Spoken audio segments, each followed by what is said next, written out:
Welcome, listener or viewer. I'm Ian Kennedy, the host and creator of the Nothing to Gain podcast, a series of recorded interviews with influential protagonists from around the music scene over the last few decades. There's no agenda other than to enlighten, inspire, and at times, hopefully, amuse you. If you like what you see and want to support, you can do so by donating to the GoFundMe campaign by clicking the link in the video description. Please share with your friends and feel free to comment and offer your thoughts.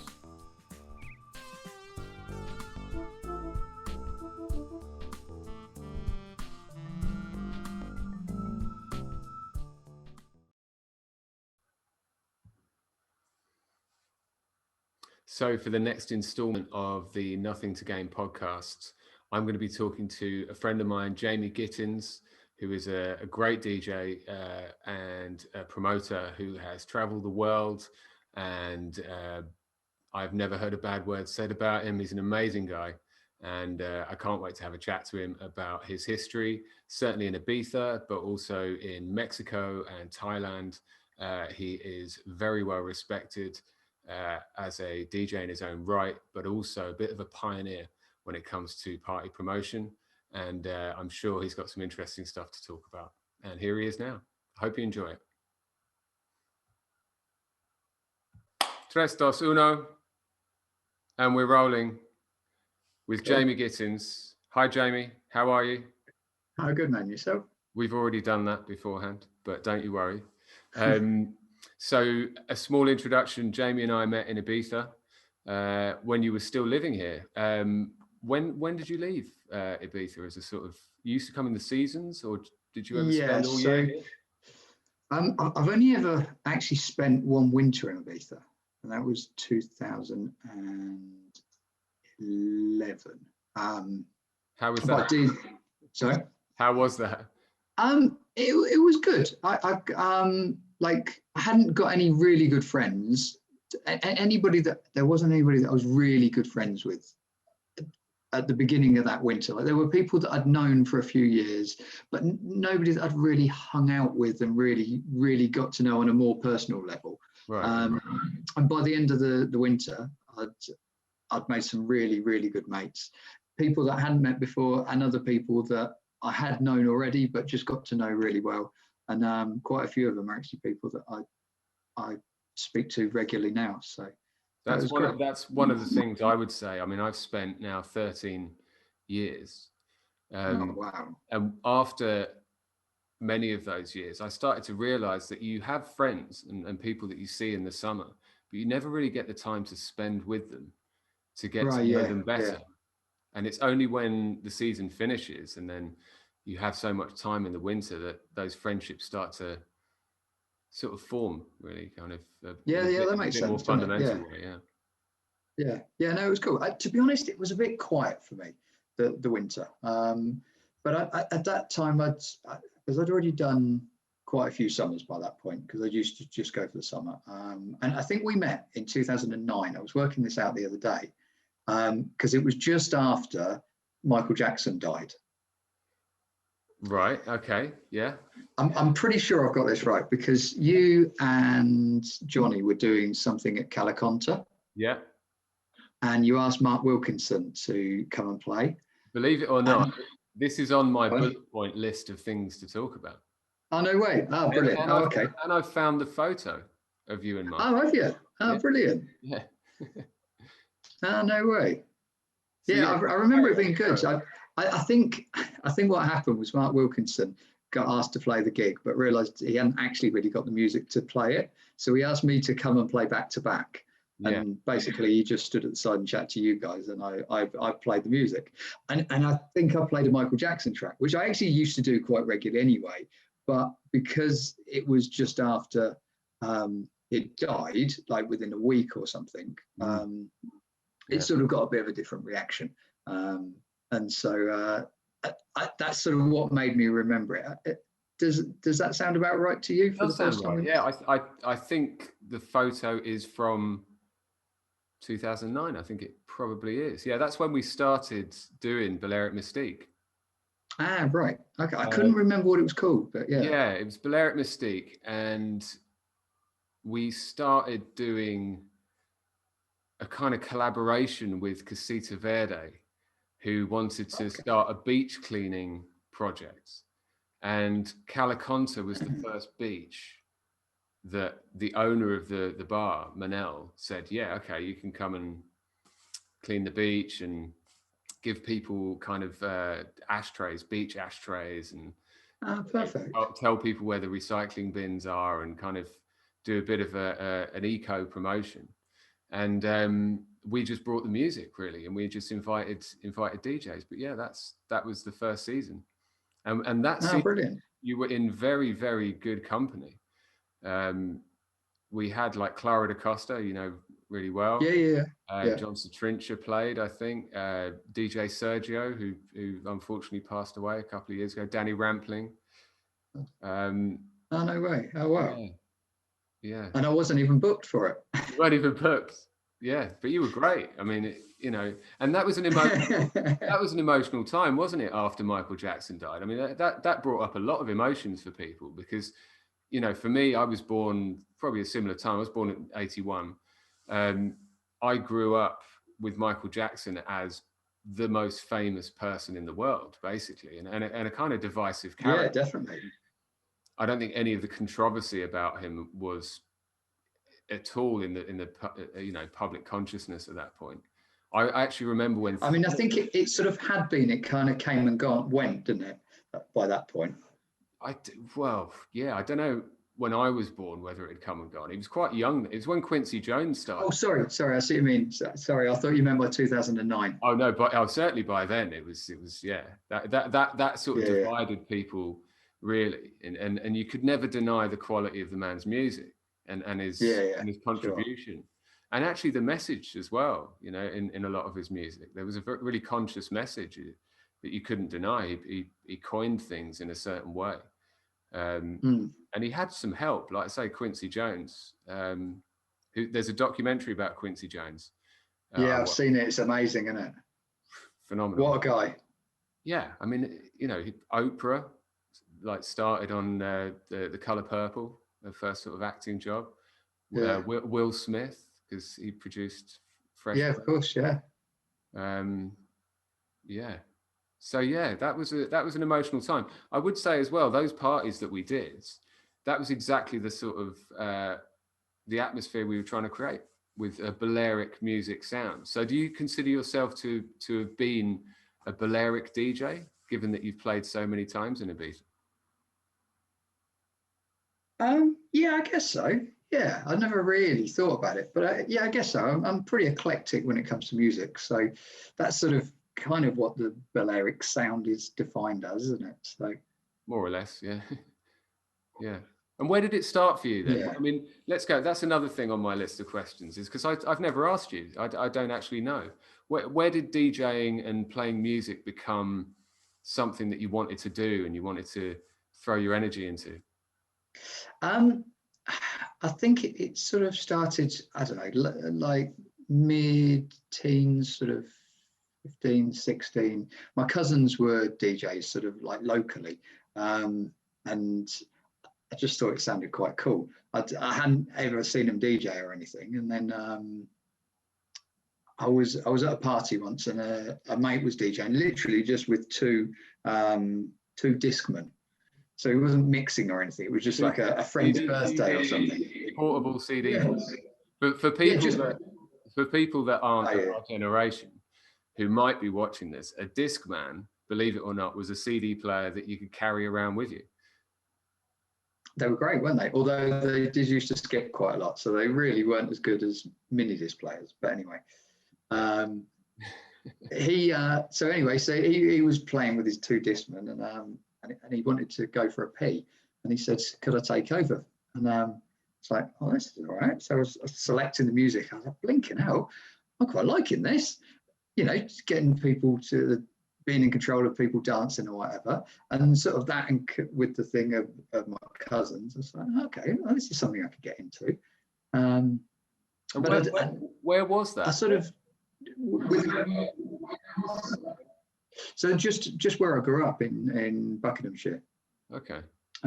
In between Milton Keynes and Oxford is where I'm from, a little village, and Me and a couple of mates started like a mobile disco, and we'd just do mates parties and, you know, random things that you do as a mobile disco. But I'd sort of, then I really got into dance music and was going clubbing quite a lot in London and things. And one of my mates said we should go to Ibiza. And the summer in '98, the weather was awful in England, and we were like, we need to get some sun. And he went on holiday to Ibiza in '98, and he came back. He was like, right, next year we're going to go and work there. And so I sort of gave up on the DJing idea. I was like, I'm not going to get anywhere. I'm going to go to Ibiza. I'm just going to have a load of fun. So 4 of us went to Ibiza, managed to find some jobs, stayed for the summer. And I got mates with a guy it was his first year, called Curtis Randall. He was a really good DJ, amazing sunset DJ. He used to play at Kenya. Right. And I got mates with him, and I'd just hang out there. A couple of evenings a week, I'd go down and just play some tunes. We'd have a curry and a few beers, because he used to play like 8 or 10 hours, 7 days a week, something like that. So he was quite up for having somebody coming and playing some tunes in the middle. Yeah. And then his mum was getting remarried in the middle of the summer, and he needed to go home for a week. And he said to me, could I take over for a week? He'd leave me all his records. And I was like, okay, if you trust me. And he was like, yeah. And I still wasn't very good at mixing. And by the end of the week, I managed to record myself a cassette. I even managed to sell some. And basically, that was it. That was what got me really hooked. And was that when you say... So it was all thanks to Curtis, really. Were these actual vinyl records or CDs? What were you... Oh, of course, yeah. No, vinyl records. I mean, this was 1999, so they had got some of those Pioneer CDJ 100s, and the ones that were really hard to use.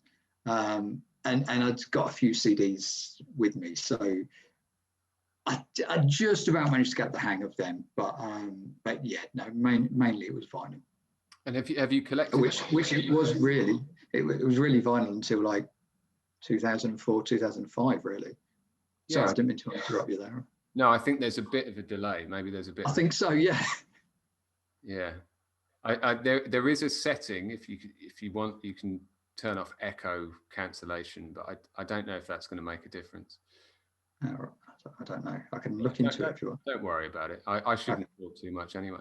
But yeah, you're right. The clubs would have a CD sort of dead-on mixer or something like that, but not the bars, really. No. And I remember like 2004, I think was the first time when the CDJ 1000s came out, and they were actually worth playing on. Do you know what I mean? Like anything before that were really difficult. I remember playing, I remember playing Milo's Drop the Pressure. Was that his big one? Because a mate had got the CD, so I copied that track off him. And I remember playing it in the back room of Eden and having people come up to me going, "You're fucking cheating, mate. You're fucking cheating." Little did they know. You're playing CDs. I know, it's ridiculous, isn't it? They're probably now like, oh no, that's I shan't be facetious saying that they've now probably started a career playing digital music. Yeah.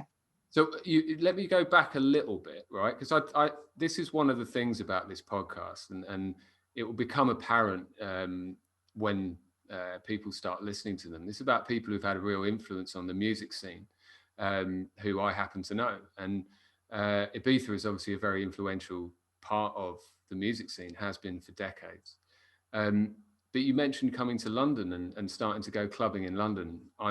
I grew up in London, and I started clubbing in the 90s as well. Which clubs were you going to, and what sort of experiences did you have? What were your first steps into the queue, seeing the bouncer? I mean, it's pretty daunting, isn't it, when you start going? Yeah.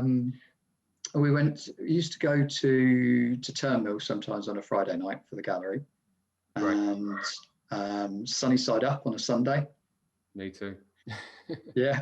It's really weird, isn't it, when you'd go from one club to another, and then you'd see people who blatantly got up and got their press shirts on and everything, and they were in the queue as well. It was because I was really into like quite hard trance then.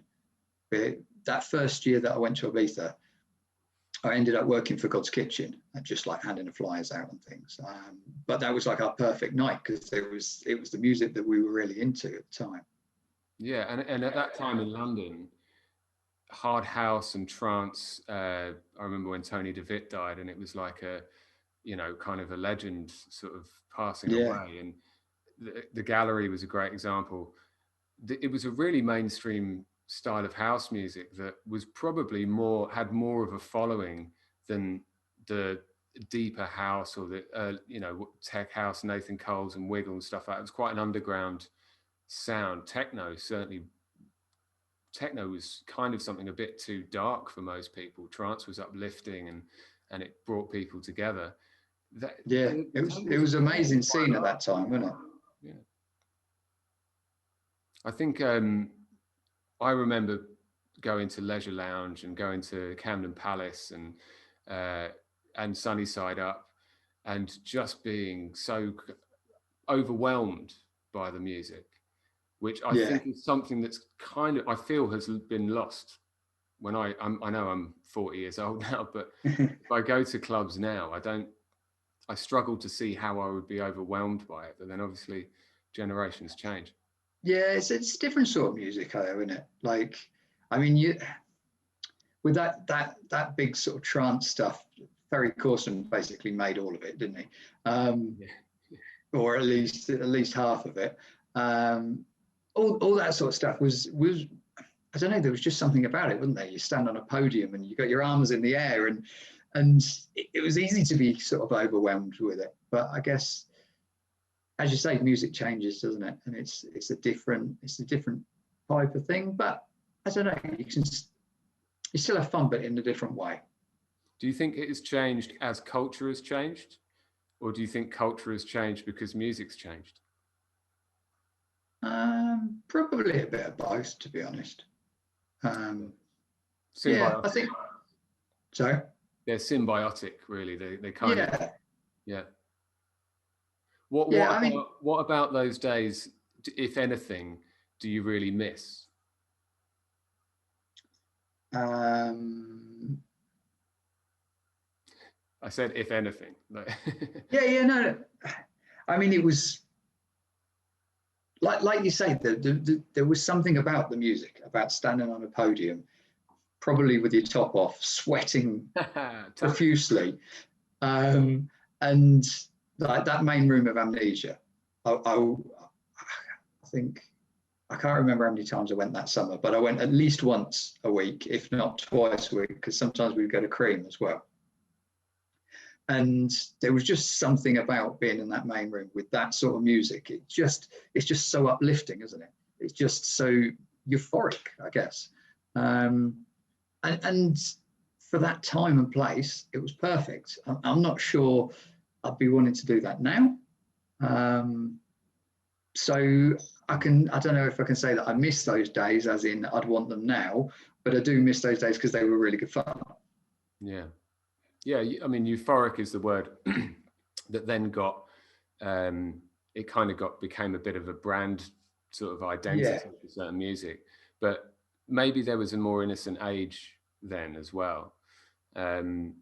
Clubbing had its... Well, there certainly weren't any phones or anything, were there? So that's right, yeah. Yeah, I remember when Don't Stay In website started. Yeah. Which was a way of uploading the photos that you took on digital cameras, and it became this kind of, you could sort of document where you'd been and what parties. It was great, that site was, wasn't it? Yeah. It definitely, I remember coming to Ibiza probably 2004, I think, with a promotion from Brighton, and someone knew all about Don't Stay In. So all the photos from that holiday went up. And suddenly I was going on the internet and there were photos of me DJing, and I'm like, wow, like You know, never. Oh, no way! Amazing. Yeah. So No way. since that kind of time, as those kind of websites and social networking has become part of the mainstream, the idea of clubbing or the dynamics of it have changed a bit. And there's a lot of people like yourself and myself who were in the UK in the 90s, standing, I guess, next to DJ booths, sort of staring at what they were doing, sometimes just losing ourselves on the dance floor, but going home completely mind bent, you know, just what was that? You know, it's a real spectacle. Yeah. When did you start DJing yourself? I kind of the same time. I mean, 1996, really. Oh, I mean, yeah. That was the first year that I had a friend who was still is a drum and bass kind of stalwart, but very kind of private guy. But he had a brother who had decks, and they had loads of drum and bass records, and I just used to watch them and kind of wonder how to do it, and occasionally try. Oh, brilliant. But aside from that, I had a group of friends in Greenwich who a bit older than me started going out clubbing, and I just joined them, and I was just fascinated by the DJ. So then I started buying records, and then when I was 17, I got some decks, and that was it. It all went from there. Basically, yeah. Brilliant. They said I was a dreamer. And now look at you. Now look at me, yeah, pontificating about it. But, I mean, it was an inspiration, really. Like yourself, you kind of thought, well, that's, you know, to be the person choosing the next track for a dance floor and to see people dance, that for me became the kind of pinnacle of something I wanted to be. And yeah, definitely. A lot of people, including myself, will spend years and years and years sort of doing it without expecting any more recognition than just people turning up. Yeah. And that's it. Definitely. I mean, that's it. That would have been enough, actually. You know? Yeah. And are you still DJing now? I mean, you said, like in your messages, you sort of, obviously no one's doing much at the moment, but you have been DJing pretty recently, haven't you? Yeah, the last couple of years, not so much. Obviously, the last year, nobody's been DJing, have they? But the couple of years before that, a few gigs here and there. I guess the easiest way is I'm just having a bit of a rest. So I was living in Mexico for a few years, as you know. And when I left there in 2018, I was still playing like 5 times a week. Right, that's a lot. And I have been for sort of, you know, the couple of years before that. So, but it was more just sort of like bar gigs. The places I worked at, there was a few hotels I worked at there. A group of small. How do you find you know, some people obviously end up in, you know, 9-to-5 jobs. You know, it's a way to make a living, etc. But for a DJ like yourself, who's been a resident DJ and plays that often, there's a certain type of discipline to it, and there's obviously a big challenge to it. And I've got a lot of respect for that, because I have rarely, but occasionally done, you know, DJed that often a week. But to carry that on for so long, you must love it. You know, you must love doing it. Yeah, in all honesty, it was getting a bit much. Like it depends on what the setting is, and if, like, because I was playing in a couple of different places, so it was kind of keeping it quite interesting. But I was getting a little bit bored of just playing to people eating their pad thai in, you know, one of the places. Yeah, the views were amazing. Like, I was playing on the beach, and so I definitely can't complain on that. But I should have been sort of doing some other things and just maybe doing a couple of days a week DJing. Yeah, I probably got to the point where I was like, yeah, this is enough of doing this. So that regularly. Like a saturation point, really. Yeah. I can definitely identify with that. I was playing at a hotel a couple of years ago in the summer, and it was only 3 evenings a week, but 4 hours doing the sunset. Incredible setting. But again, sometimes you're playing to people that are just on their phones, or just, you know, you can't, you have to keep a momentum, but how do you keep an enthusiasm Yeah, exactly. It's I think that, like you say, there's a bit of a saturation point, isn't there? It's good to sort of maybe once or twice a week. That probably would have been a bit better. So that's probably why I've had a bit of a rest from it since. Yeah, right. I can understand. Definitely, yeah. I mean, it was exhausting, actually. It is, because in terms of your concentration levels and finding new music to play so that you don't feel that the staff are hearing the same music, and you don't get any motivation out of just playing the same. Some people do. I mean, we know that some people are quite happy to just go and play the same set, 3 or 4 times a week. Yeah. It's a bit boring, that, isn't it? It is. Well, I think. Sorry, go on. I know. I was going to say, like, the more you play at one place, obviously, the more the staff get to know your music, and they're like, all right, so it's this song again, and whatever. At least that's one good thing in holiday places, is that there's a constant turnover. So as much as you try not to play too much of the same sort of music, and I certainly wouldn't be playing the same set every day or anything. But there's only so many tracks you've got in there, and there's only so many times you can sort of mix it up and play different stuff. And there's always tracks that you're loving at the time. And I don't know about you, but I find that quite often there's tracks that the staff like as well. And so there's things that you end up playing every day, like 1 or 2 tracks, because you've got one member of staff comes up and asks, or the next day another member of staff are like, oh, have you got Hotel California? Have you got that acoustic mix of Hotel California? So you end up playing it every time you play that, and you're like, everybody else must be thinking, oh no, not this again. But you've got the staff just coming, oh, I love that track, can you play it? Yeah, absolutely. And with those bars and the hotel gigs as well, without a dance floor that becomes a sort of a single entity, you are trying to please lots of different ones. Yeah, exactly. I've got similar experiences with, a certain barman or, waiter that comes up who really loves a certain tune.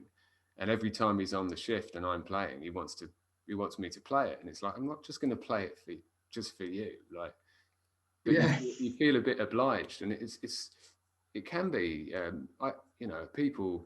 some people look at DJs with a degree of kind of resentment, as in all you have to do is play music, and to a degree that's true.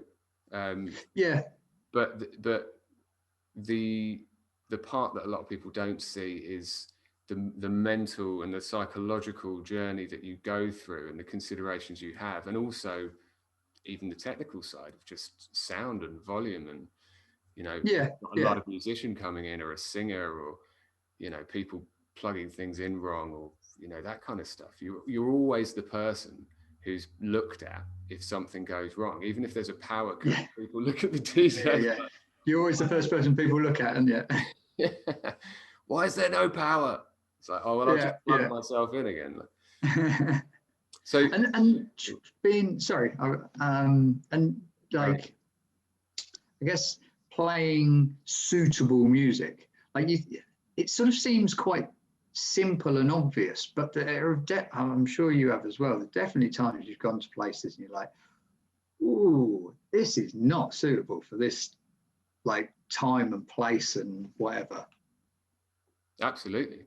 So I had to play this hotel, which I will. Shall I name drop it? I don't know, but it had its own sunset track. Right. So 3 times a week, I had to play this tune at sunset as the sun hit the water. Oh, no way. Really?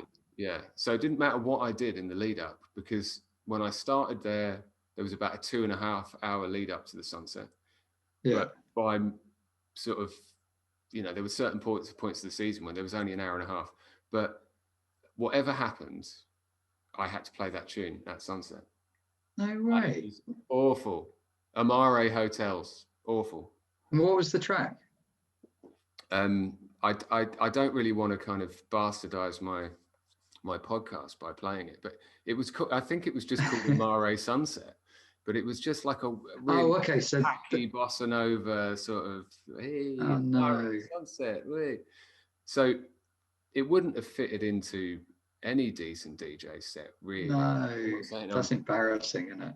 it would. Well, there you go. Like, especially when you're playing for a couple of hours, and some people are there, and they're like, you know, I was playing stuff that are like build up to sunset stuff, you know, kind of stuff I play. Yeah, yeah. Really trying to create the atmosphere, and people are standing up, and you can feel that energy, and everyone's watching the sun, and then I've got to ruin it by playing this track. And some people wouldn't notice, but a lot of people would be like, what the fuck's this? You know? I actually, there was a guy who used to come up to the roof terrace pretty much with a clipboard and tick that made sure I'd done it. No way. Like the Gestapo in that hotel, yeah. That's ridiculous. It is ridiculous, and there were a lot of things about that hotel that were ridiculous, but I accepted it because it was a sort of a regular job, and it was like, yeah, that's fair enough. And also, it was a new hotel, and I had no idea when I started that it would end up like being like that, you know. And yeah. Actually, there was a lot of freedom in what I could play, but the hotel itself was very new, and it didn't really have itself set up for the clients. There were lots of problems with the rooms and the. Oh no. You know what I mean? So you were playing to disgruntled people anyway. And if they didn't if you weren't playing what they wanted to hear, then sometimes they'd be like, right, have a cocktail and go, you know? No, yeah. So yeah, let's put a different spin on DJing, right? And go back to the time when, let's say, I'm sure you were successful before that, but when you'd been in Ibiza for a while and you set up Filthy Gorgeous, and that became in itself, and it still is, a really celebrated party, which gave you creative freedom. You promoted it in an interesting way. It was quite innovative at the time. How much did you enjoy that platform and that party you created? It was amazing. It was really good fun. Yeah. Yeah, it was. And who came up with the idea, right? Let's start from scratch with that. So it was Scott Martin and I. We'd lived together the summer before, and we'd sort of talked about doing something together, doing a party in Ibiza, and the sort of it sounds quite cheesy now, but at the time it was sort of the new kind of cutting edge music, the sort of electro type sounds. It was, we weren't exactly playing what was at DC-10, but it was a sort of similar vibe to some of the stuff being played at DC-10 at the time. And our mates Ryan and Andy, who used to do Electric Sex, that was a big inspiration as well, because they started that 6 months or a year or so before we started doing Filthy Gorgeous, and we used to go to some of their parties in London during the winter.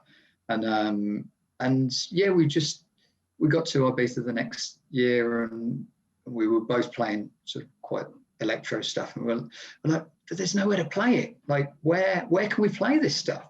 And I was working at the Orange Corner, so I could sort of throw some in occasionally, but it wasn't really stuff that you could play at beach bars like that. And so we said, well, let's start our own thing then. And Hush in the West End had just opened that year, and I was mates with Jimmy Deja, and so I said to Scott, well, let's go and see Jimmy, see if he'll give us a night.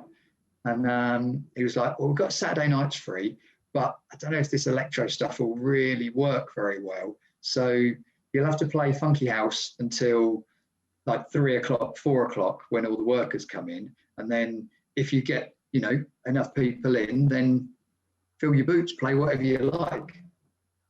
And it went pretty well. We managed to pack out the first week. And by the end of the summer, there were some weeks where there was hardly anybody, but by the end of the summer, we'd sort of managed to get a bit of a following together.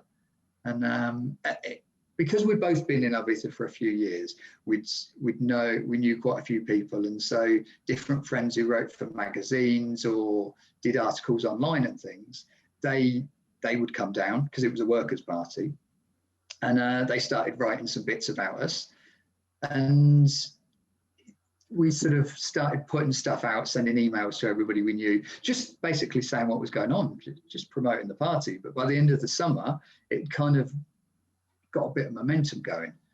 And I remember coming home and a few people going, "Oh, your Filthy Gorgeous parties, hey, they're going off." I was like, "Well, where did you hear that?" And they're like, "Oh, it might have been your emails." So not that I was trying to big us up. I was just literally just trying to say what we were doing.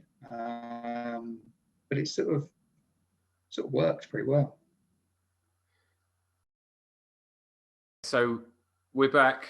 It's a bit of a spot the difference here for any of the audience. What has changed in this picture? Answers on a postcard to PO Box something something in the old school way. So Jamie, we were talking about was it one of your first promotions, maybe, Filthy Gorgeous, that you started in Ibiza with Scott Martin. Incidentally, Scott has just moved back to Ibiza. And he met Nell at one of her gigs at Racco Verde last summer. And I've seen him since. So we'll talk about that maybe a little bit later.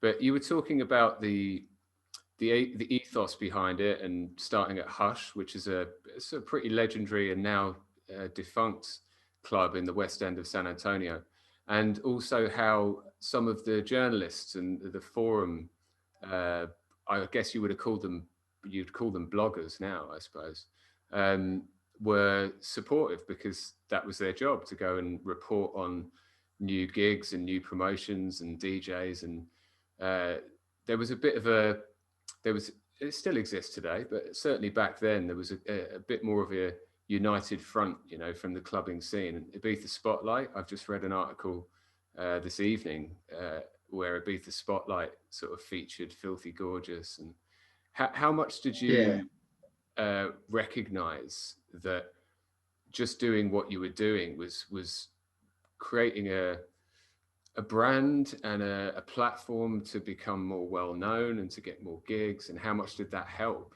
having that support from the journalists on the island?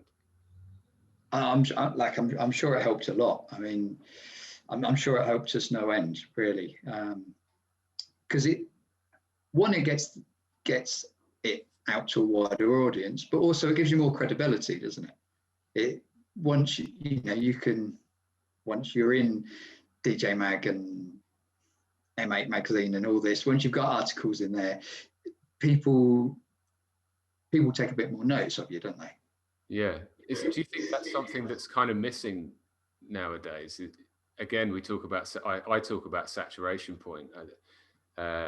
Certainly with like Facebook promotions of events and things like that, it's just so easy to promote through this one form of media that how do you select between them, and how do you justify that party is actually any good just because it's got X amount of followers and a Facebook page and putting loads of events out? Yeah, honestly, I don't know. I mean, everything's changed so much, hasn't it? But it's always evolving, and I think people get to know what things are worth going to or not, don't they? Even if it means that they've gone to it, they didn't like it, and they're like, all right, well, I'm never going to go there again. Or they went to it and they're like, oh, that was amazing, I'm going to go every week. But people did like your party a lot, didn't they? We had a good following. It was really good. Yeah. I think we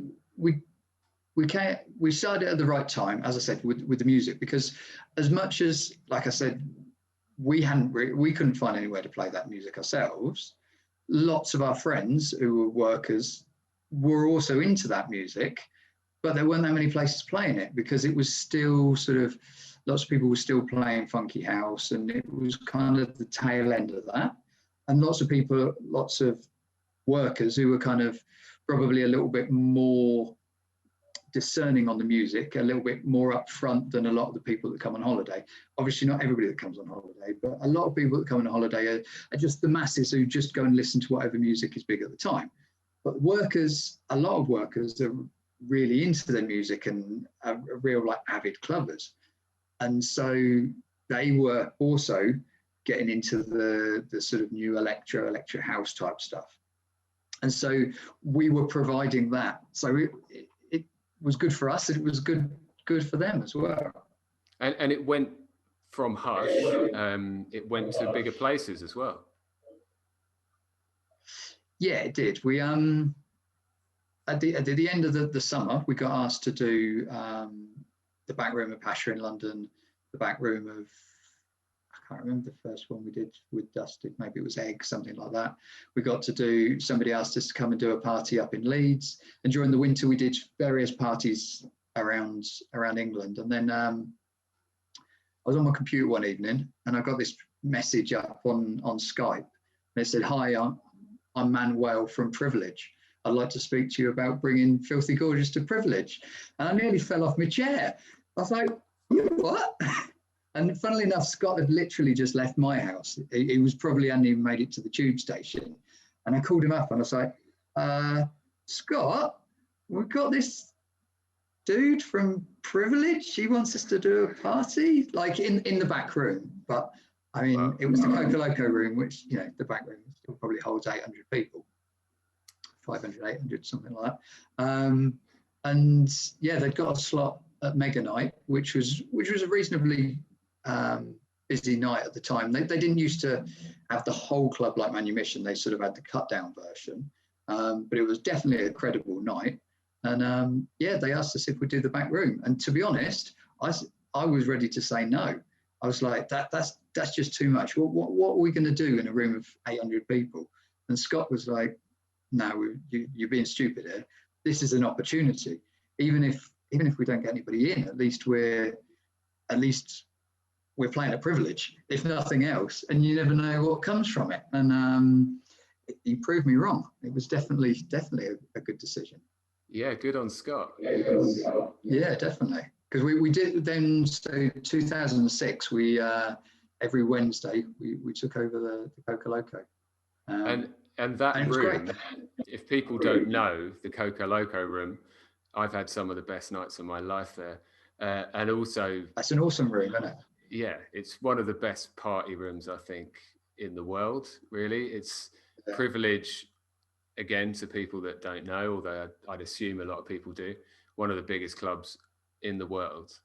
And the Coco Loco was a side room, which was, you know, Manumission days, it was, you could barely get through it. It might take you 20 minutes to get from one side to the other. And it was also a bit of relief from the huge sound system in the main room and the huge ceilings and the kind of, you know, the big show and everything. And it was a bit more of a kind of down and dirty club room. So yeah, definitely. To have hosted that room is a huge feather in anyone's cap, really.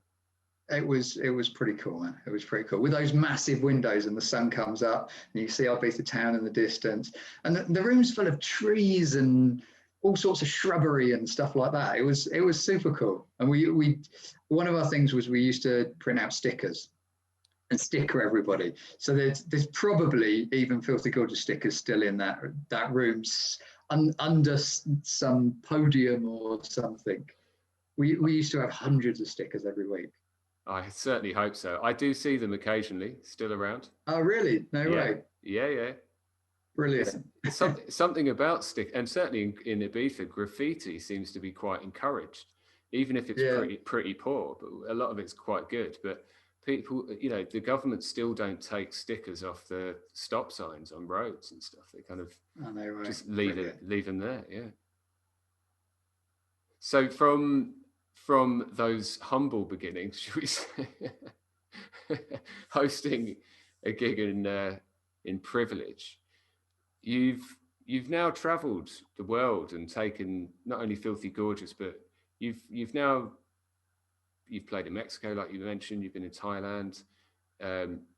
Where's your favourite place to play? Do you have a favourite place or a favourite venue? I can't say. I'm not sure I've got a favourite, but there's definitely some that are up there. The place in Mexico, like they haven't done parties for years, but it's called Mezzanine, and it's a boutique hotel, right up, set up, overlooking one of the most gorgeous beaches you'll ever see in your life. And I started going out there in 2005. With a mate went out to start the hotel. He used to work in Ibiza, and he went out to start this hotel. And he said, right, one night a week, I want to make it like Bora Bora, when Bora Bora was like the most amazing place to go. And so I went out there. I used to go out there every year, and I stayed for a few months at different points, and then I lived out there. But we used to do Friday night parties there, and those parties were pretty unbelievable. And because you wouldn't be playing for like an hour and a half or 2 hours set. You'd play from when they opened. I can't remember what time it started. It was either 8 or 9. Might have even been 8. I think we started at 8 and we finished at 2 or 2:30. And to get that as a DJ with a dance floor, I mean, you get to play long bar gigs or in hotels and things like that. But to actually play with a dance floor for that many hours is pretty special. And I'm sure quite a few of the guys who used to go and play would agree with me, because we used to get like quite a few of the Ibiza residents have gone out there and played. So I think they'll agree that they were pretty special parties. So it's like you and your mates playing on a beautiful beach at a boutique hotel. Sounds good. Exactly. Yeah. Over like, and the sand is that white that when it's a full moon, it looks like snow. Wow.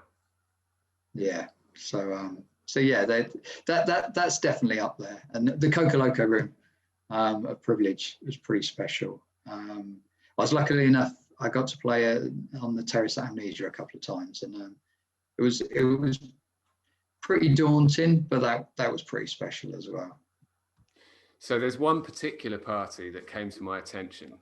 I tried to do my research, as you know, and there was a reunion party for Filthy Gorgeous, but it was in Greenwich in 2008 or something, maybe? Yeah, something like that. Yeah, it's. What did you think I'd love of that venue? The venue was great. It was maybe not one of our biggest successes, should I say? I know the venue very well, coming from Greenwich. Oh, yeah. And it used to be a comedy club. Oh, no way. It was one of the most legendary comedy clubs in the world, actually. Oh, wow. I didn't know that. Yeah, it used to be called the Tunnel Club.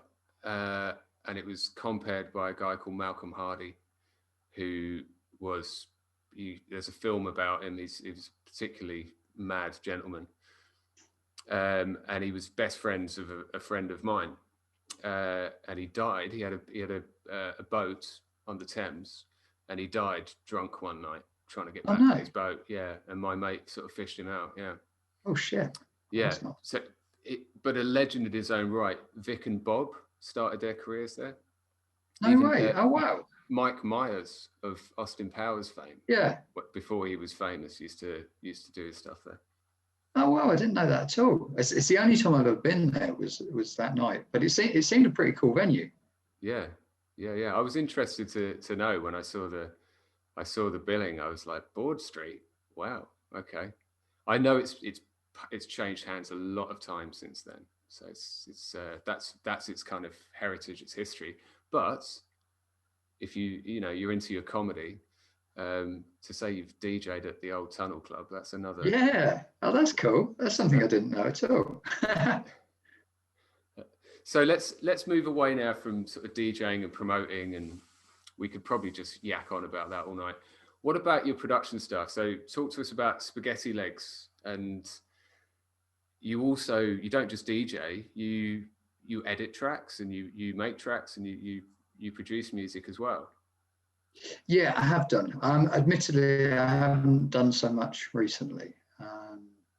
But yeah, I did have a go at production a while back, and yeah, I really enjoyed it. I really did enjoy it. I'm not musical. This is the thing. I've never been able to play an instrument, so it's obviously a little bit more difficult, and use samples more and whatever. But no, it was good fun. And then I started doing some edits.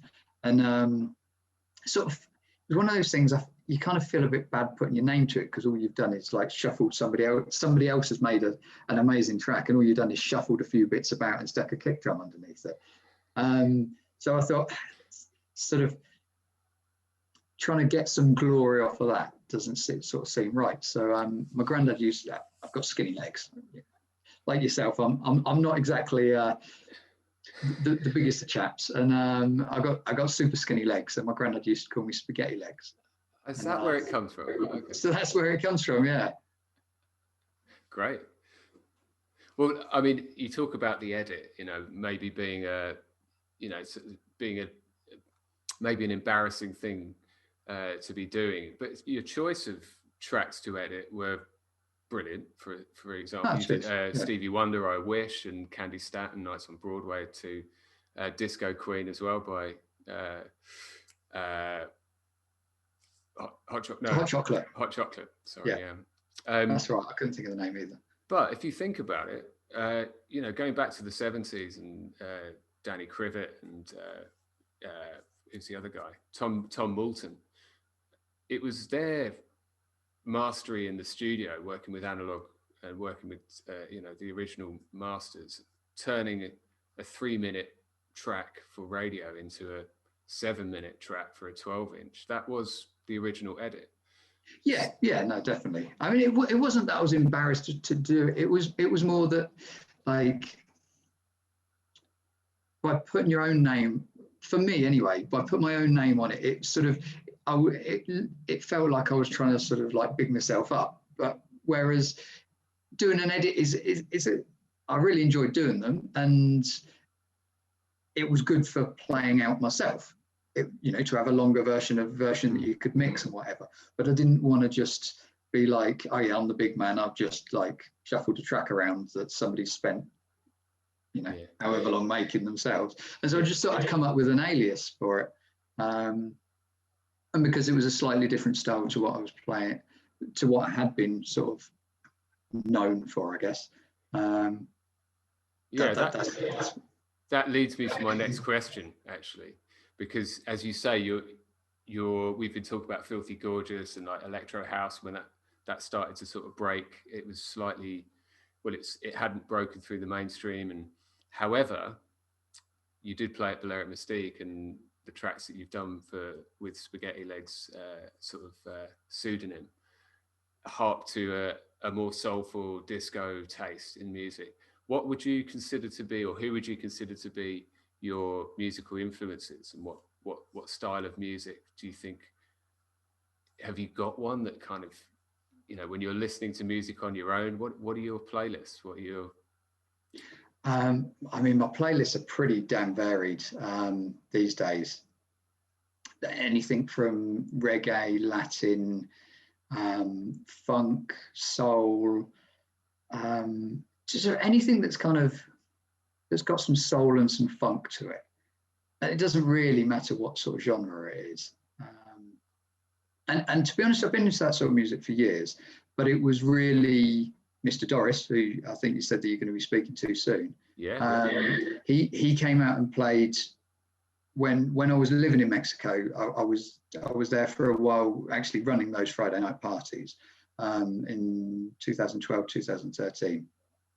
And we got Chris, Mr. Doris, out, and the 2 weeks that he played, I shit you not, they're two of the best sets I've ever seen, ever.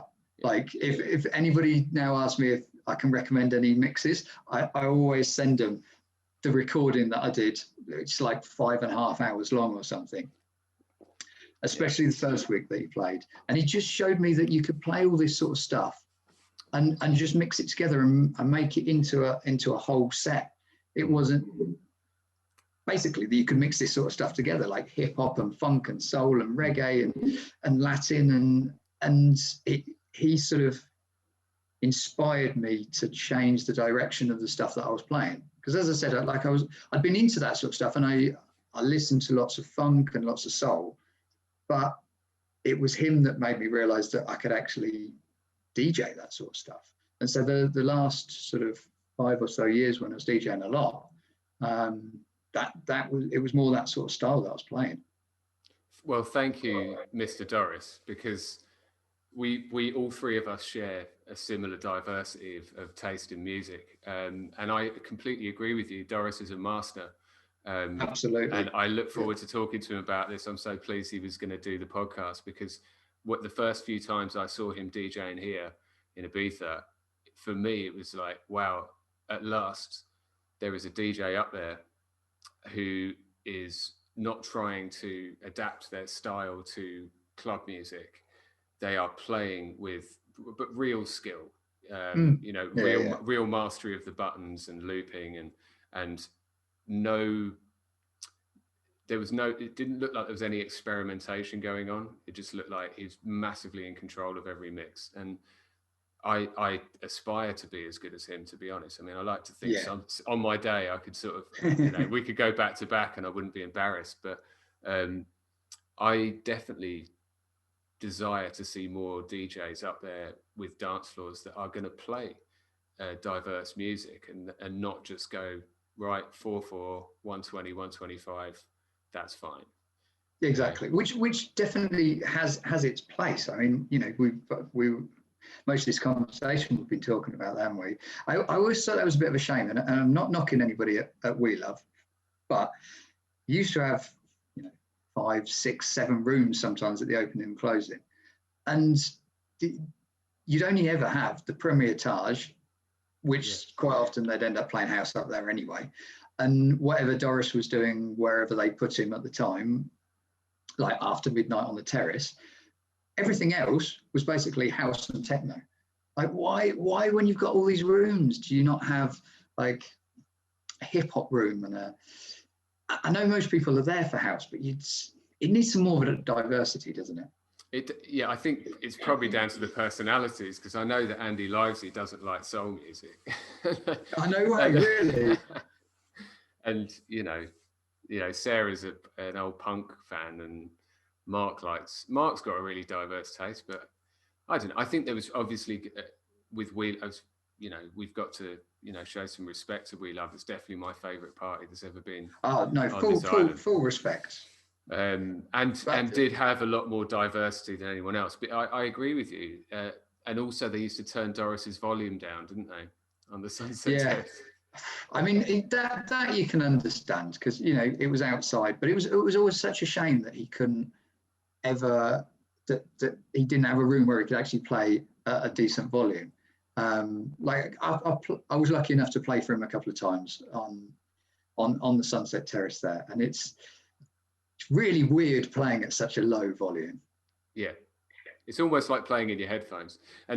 And for him, I used to go up there and just have a listen, you know, when I had a bit of time.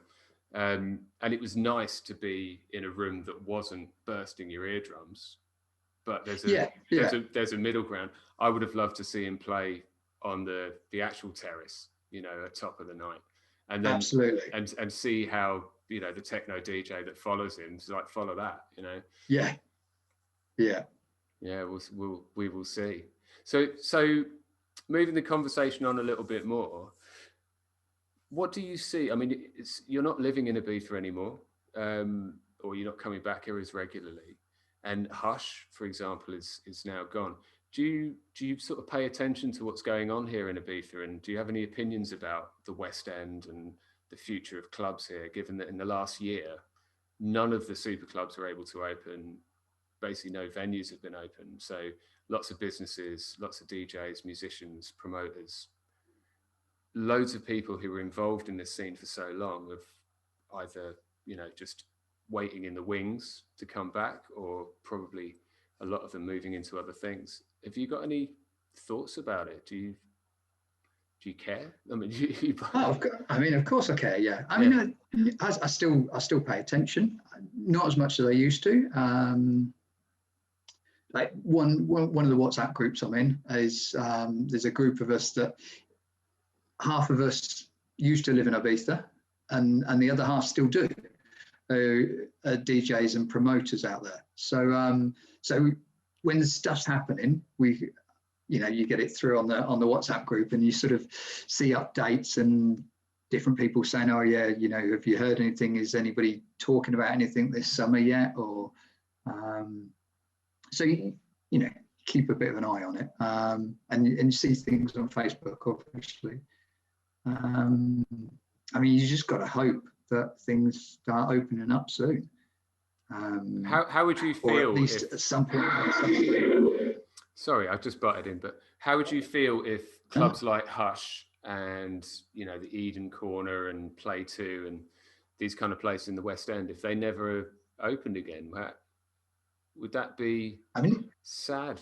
It would be sad. It would be a shame, definitely. But you can see over the last few years, how they've been sort of trying to fade them out, giving them earlier closing times. I mean, it'd be interesting to see what would happen, where people would go, whether you'd still get the same people going to San Antonio or not. Which is what I assume the reason why they're doing it, because they don't necessarily want this. The piss heads going to go in there. But on the other hand, it's not just, you have people who probably just spend the week in the West End of an evening. But I would say that you also have plenty of people who would go to the big clubs 3 or 4 nights a week, but because it's so damn expensive, they spend a couple of nights going to the West End, and you get some really good music down there. You get cheaper drinks. There's no charge to get in. So I don't know. It definitely would be taking one element out, and it would be interesting to see how that goes. It would be a real shame if it doesn't open up again. But on the other hand, I guess everything evolves, doesn't it? So I guess San Antonio would just be evolving again in a different way. It would be sad. There's plenty of people losing, you know, the businesses and places that they've worked at for years. So hopefully it won't happen. But I'm sure if it does, other places in other locations will open up. Yeah, we might lose the next generation of Jamie Gittins and Scott Martin, you know. To be honest, I don't really know how these things work now. But if people have got the hunger to go there and to do things, there's always a way. There are always other venues for people to play at. Yeah. I think that's a nice, optimistic and positive way to think about it. I think there's a lot of doomsday kind of conversations about San Antonio, and I personally, and I don't want to offend anyone, but you know, for a lot of those, some of the venues that weren't clubs, that were just drinking holes, I think that if the course of time makes that less popular, because all you're doing is shoving cheap drink down people's necks and kind of encouraging them to be a lout, then move with the times. What is disappointing is that there's an element of DJ culture or club culture that, as you say, it was free entry to those places. And I remember a time when some of the best DJs on the island, I consider to be the resident DJs, would play in various clubs in that little area. And it was actually those DJs that inspired me more so than the ones on the big billboards, who, you know, the inflated ego of dance music has become very apparent. And in terms of Ibiza and its heritage, I think it's a dangerous road to go down, to just turn DJ culture and club music and the influence it's had over the world into a bit of history. That's my personal thing. I still stand by it. I think there will always be places. If there's demand, there will always be places. And actually, that just made me think, an answer to a question that you asked me before. My favourite places to play: Savannah Funky Room. Yeah, I've had some amazing nights in Savannah Funky Room. And we even used to do a regular night. Sean Hughes and I used to do a disco bomb party in there years ago. And honestly, I've had some of the best nights of my life there. But it's places like that that aren't on the West End, but you can DJ to people on the dance floor. I think that there will be more of those sort of places if there isn't like a West End. I'm pretty sure there would be. There's still a few about. I mean, Kenya is now called Enigma, and I just recorded a couple of radio shows there last month. Up until the last lockdown, they had a sort of social distanced party. People sitting down basically and able to stand up by their chair.